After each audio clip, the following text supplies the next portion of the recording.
अशोक दास भवन जो महोत्सव कमिटी सभापति। आज आप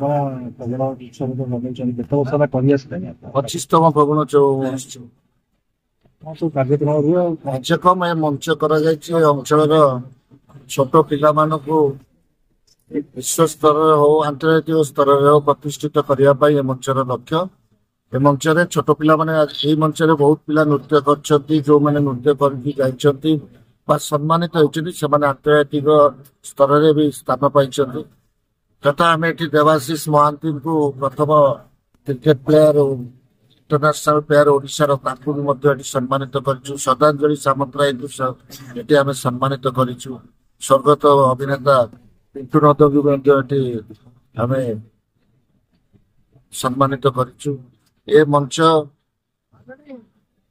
मंच कर उद्देश्य थिला ए अंचल विशिष्ट समाजसेवी विशिष्ट क्रीड़ाविद विशिष्ट गायक कलाकार हूँ छोट पिला उच्च स्थान को नवापाई एक मंच कर दीर्घ 25 वर्ष धरी बहु बाधा विघ्न 25 वर्ष अतिक्रम कर कार्यक्रम आम सहित सब एटारे आम सहित सहयोग कर अंचल मुरब्बी तथा ओडिशार वरिष्ठ कांग्रेस नेता पूर्वतन मंत्री पूर्वतन पिसिसी सभापति निरंजन पट्टनायक आमको सब सहानुभूति एवं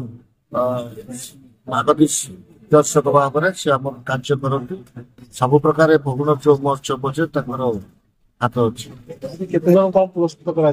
आज विशिष्ट सरोज दास जी राष्ट्रपति पुरस्कार पाई दूरदर्शन धारावाहिक निर्देशक बहुत चलचित्र भी निर्देशक देखते यात्रा जगत जड़े श्रेष्ठ निर्देशक भाव में परिचित सम्मानित करुचु।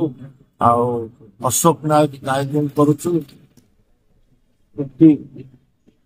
तृप्ति शतपथी की गायिका भी आम सम्मानित करुचु।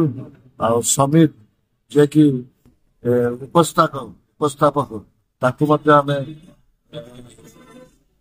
सम्मानित करुचु। नटिया कमिटी आम सम्मानित करुचु। आज छोट पिला माने जो माने भाग नहीं पवित्र जन मेम्बर अनुगति बहुत व्यथा विघ्न भितर आम 25 वर्ष धरी भगुण महोत्सव कमिटी की परिचालना कर संगे बहुत लोग भाग भगुण महोत्सव छोट पिला केमी बड़ स्तर को नवा आंतर्जातिक स्तर को नवा ये आम लक्ष्य जे आज समस्त पुलिस कमिशनरेट भितर समस्त जिनस बंद थिला बेले आमको पुलिस कमिशनरेट वाला कार्यक्रम करने आश्वासन देती अनेक अनेक धन्यवाद मोर समस्त गुरुजन दर्शक एवं मीडिया भाई मान को अशेष धन्यवाद। आज ये फगुण महोत्सव 25 वर्ष धरी चली आगामी दिन भी चली।